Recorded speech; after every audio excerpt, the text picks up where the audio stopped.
अस्सलाम वालेकुम dear students.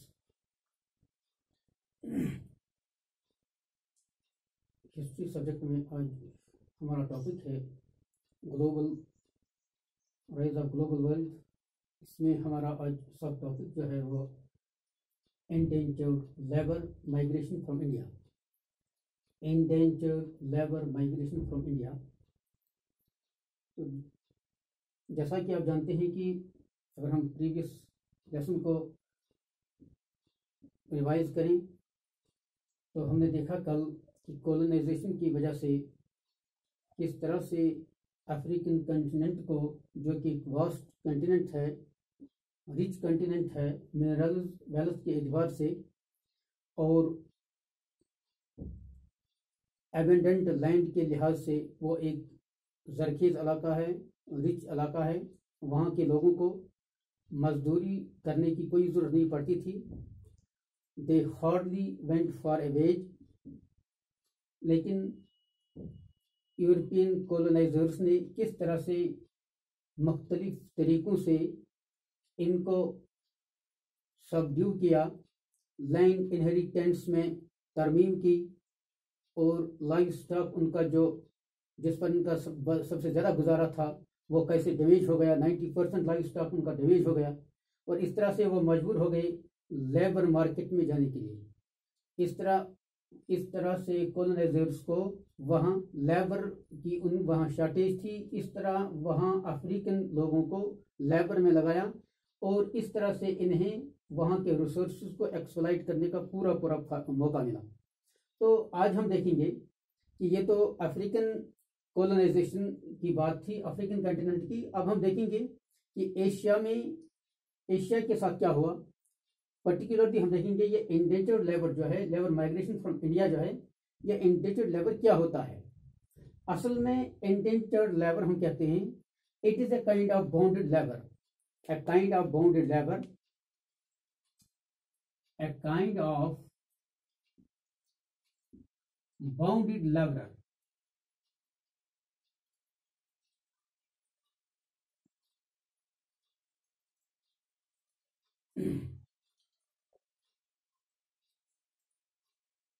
who has to work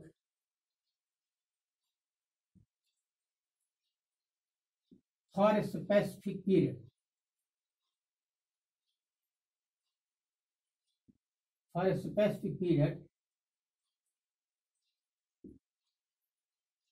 on employers' plantations.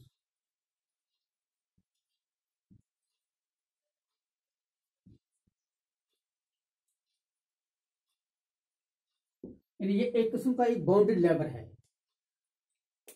यहां इसको अपने एम्प्लॉयर जो इनका होता है, इनको काम पर लगाया जाता है एक मखसूस वक्त के लिए। यानी कम से कम इसकी मदद जो है यहाँ एंडेंजर्ड लेबर्स के लिए 5 साल की मदद थी। अब ये एंडेंजर्ड लेबर जो हैं, ये वजह क्या बनी, किस तरह से, क्योंकि यहाँ ब्रिटिश गवर्नमेंट यहाँ थी, ब्रिटिश कॉलोनाइजर्स यहाँ थे, ब्रिटिशर्स का रूल यहाँ था इंडिया में। तो हम देखते हैं इंडस्ट्रियलाइजेशन की वजह से बहुत से ममालिक जो हैं तरक्की कर गई, खासकर यूरोपियन कंट्री जो हैं वहाँ तरक्की आ गई, वहाँ तमाम सहूलियत मैसर हो गई। लेकिन इस साइंस और टेक्नोलॉजी ने कुछ ममालिक को तरक्की पर पहुंचाया, तरक्की की राह पर पहुंचाया। कुछ ममालिक के लिए ये आराम और सहूलियत का जरिया बनी और कुछ ममालिक के लिए ये परेशानी और मिजरी का जरिया बनी। और साइंस और टेक्नोलॉजी की वजह से कुछ गरीब मुल्क जो हैं उनको एक्सप्लॉइट करने का अमीर मुल्कों को मौका मिला। और इतना ही नहीं, बल्कि ये इंडस्ट्रियलाइजेशन कुछ ममालिक के लिए बहुत फायदे की चीज बनी, दूसरों के लिए ये जो एक मुसीबत बनी। इसमें हम देखते हैं कि जब ब्रिटिशर जब इंडिया में थे तो यहाँ इंडिया में जो इंडेंजर्ड लेबर जो इन्होंने यहाँ से लिए थे, ये ज्यादा से ज्यादा इंडिया के सेंट्रल इंडिया से लिए गए। Central India, UP, Tamil Nadu, Bihar. इसकी वजह यह बनी कि यहाँ जो कॉटेज इंडस्ट्री जो यहाँ थे, जो लोकल इंडस्ट्रीज यहाँ थे, कॉटेज इंडस्ट्रीज, वो डिक्लाइन हो गई, इनको जवाल आ गया, लोग बेरोजगार बन गए, और लैंड जो उनकी थी वो माइनों के लिए दी गई, और वहाँ प्लांटेशन, उन्होंने, वो एम्प्लॉयर्स ने प्लांटेशन के लिए लैंड को दिया, और नतीजा ये निकला कि यहाँ जो लोग थे ये बेरोजगार हो गए। इधर से लैंड रेवेन्यू जो है इसमें जबरदस्त कॉलोनियल गवर्नमेंट ने इजाफा किया, लैंड रेवेन्यू में इजाफा किया, और लोग जो थे ये लैंड रेवेन्यू अदा नहीं कर सके, जिसकी वजह से ये मजबूर हो गए अब काम ढूंढने के लिए।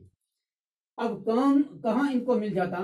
अब क्योंकि हम देखते हैं कि ये जो ग्लोबलाइजेशन की वजह से यूरोपियन कंट्रीज जो हैं, ये इन्होंने अमेरिकन कॉन्टिनेंट पर भी इन्होंने अपनी तिजारत बढ़ाई थी, वहां भी ये प्लांटेशन करते थे, वहां भी ये कल्टीवेशन करते थे।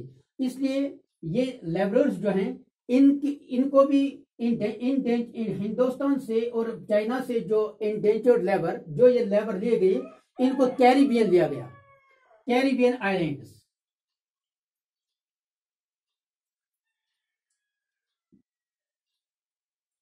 कैरिबियन आइलैंड्स यानी दूर दराज मुल्क, हिंदुस्तान से इनको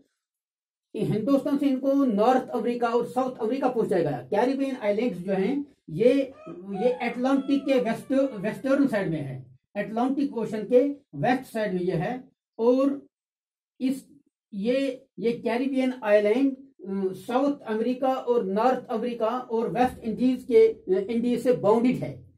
एक सी है वेस्टर्न अटलांटिक ओशन के वेस्टर्न में, एक सी है, वहीं ये आइलैंड है जिसको हम कैरिबियन आइलैंड्स कहते हैं, और एक तरफ इसको नॉर्थ अमेरिका है, एक तरफ इसको साउथ अमेरिका, और ये जो साउथ और वेस्ट इंडीज है। तो इस तरह से दूर दराज इलाकों में हिंदुस्तान से इन लोगों को लिया गया मजदूरी के लिए। तो लेकिन ये जो हम देखते हैं ये इंडेंजर्ड लेबर जो हैं, इनको कैसे लिया जाता था? असल में जो ये प्लांटर्स थे, जो दूर दराज मुल्कों में जो डिफरेंट क्रॉप्स ग्रो करते थे, अब इनको वहां लेबर्स की शॉर्टेज होती थी। अब लेबर्स इनको फराहम कहां से हो जाते थे?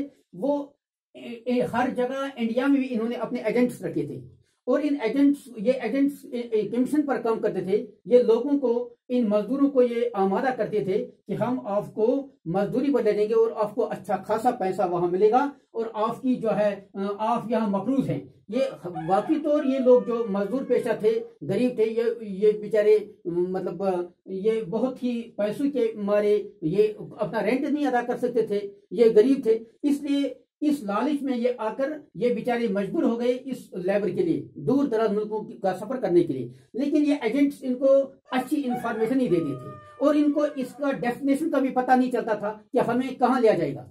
ये समझते थे कि ज्यादा से ज्यादा हमें यूरोप तक लिया जाएगा, लेकिन या अफ्रीका तक लिया जाएगा। लेकिन असल में इनको ये पता नहीं था कि इन्हें एक बहुत बड़ा समुद्री सफर क्रॉस करना होगा, और फिर इन्हें कैरिबियन आइलैंड्स में पहुंचा जाएगा, और इन्होंने इन चीजों का नाम ही नहीं देखा था।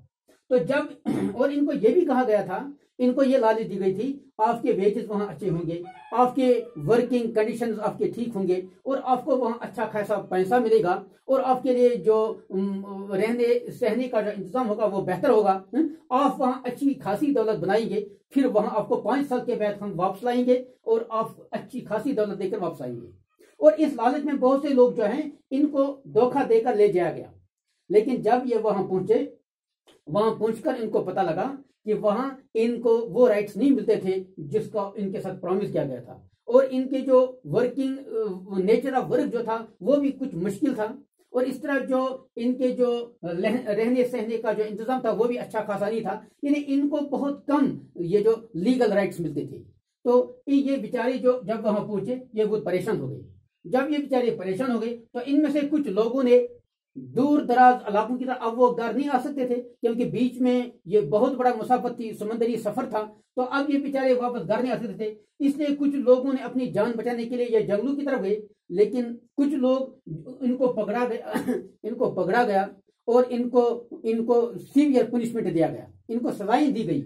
और इस तरह से कुछ लोग इनमें ऐसे भी निकले जिन्होंने अपने आप को इस माहौल में एडजस्ट कर लिया और यहाँ कैरिबियन आइलैंड्स में वहां के कल्चर के साथ, वहां के लैंग्वेज के साथ इन्होंने किसी हद तक वहां अपनी एडजस्टमेंट कर ली और इन्होंने अपने आप को वहां एडजस्ट कर लिया। और इस तरह से ये लोग जो यहाँ हैं, ये इनको यहाँ से एंडेटर्ड लेबर के सिलसिले में यहाँ लिया गया। और फिर जब 5 साल के बाद कुछ लोग वापस आए और कुछ ऐसे भी निकले जिन्होंने यहाँ ही फिर सेटलमेंट शुरू की, जो यहाँ ही फिर बैठ गए। इस तरह से हम देखते हैं ये जो 19th सेंचुरी जो ये इंडेंजर्ड लेबर था, लेबर सिस्टम था, ये एक स्लेवरी था, यानी endangered labour was a kind of slavery.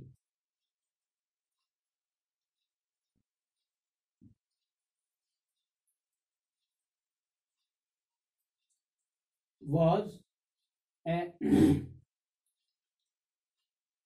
slavery of 19th century।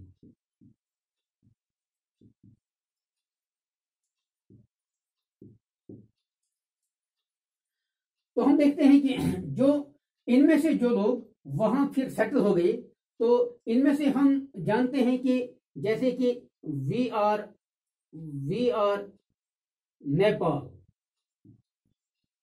Nepal जो है ये नोबेल प्राइज विनर है। ये भी अगर इसका हम ये जो खानदानी ये जो इसका बैकग्राउंड देखेंगे, ये भी इंडियन इंडेंजर्ड लेबर के सिलसिले में ही इसके एंसेस्टर्स गए हैं और वहां ये सेटल हो गए हैं। और आज तो ये जो वी आर नेपाल जो है ये नोबेल प्राइज विनर है। और इस तरह से बहुत से नाम हम देखते हैं, जैसे कि हम देखते हैं शिव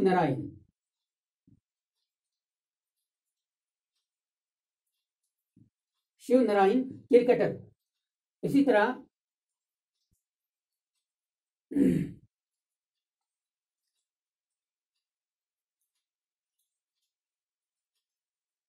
सत्यापाल।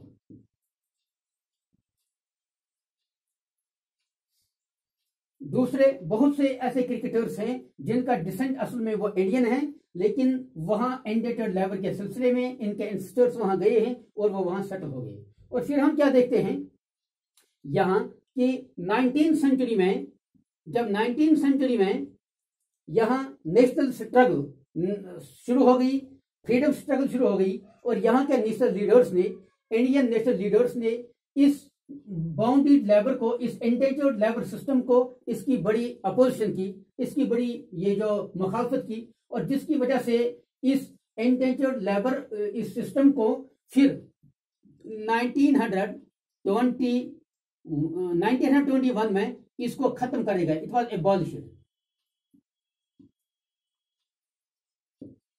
1921 में नेशनल लीडर्स ने इसके खिलाफ आवाज उठाई और ये समझा कि ये एक ऑपरेसिव मेजर है, ये एक ऐसा जुल्म है इंडियन सब्जेक्ट्स के साथ, हिंदुस्तानी सिटीजन्स के साथ। इसलिए इस इंडेंजर्ड लेबर सिस्टम को, इस लेबर माइग्रेशन को खत्म कर दिया गया और 1921 में इसको एबॉलिश कर दिया गया। तो इस तरह से हम देखते हैं कि ये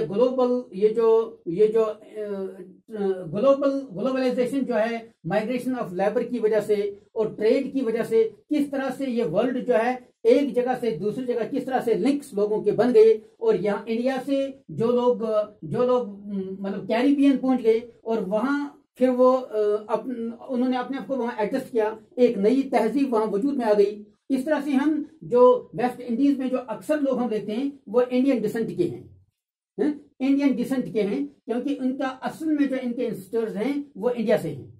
तो इस तरह हम देखते हैं कि इस ग्लोबलाइजेशन में ये जो लेबर माइग्रेशन का भी कितना असर है और किस तरह से ये जो लेबर्स को एक कंटिनेंट से दूसरे कंटिनेंट में ले जाकर, और इस तरह से ये ट्रेड भी है ये भी फ्लोरिश हो गई। इस तरह से ये चीजें जो है ग्लोबलाइजेशन की वजह से, ये माइग्रेशन की वजह से जो है ग्लोबलाइजेशन हो गई, यानी लोग आपस में मुख्तलिफ तहजीबें आपस में मिल गई। और इस तरह से हम देखते हैं कि ये जो कॉलोनाइजेशन का ये भी एक असर था कि किस तरह से टेक्नोलॉजी की वजह से बहुत से ममालिक के लिए ये फायदा होता है और बहुत से ममालिक के लिए ये परेशानी और मिजरी का जरिया होता है।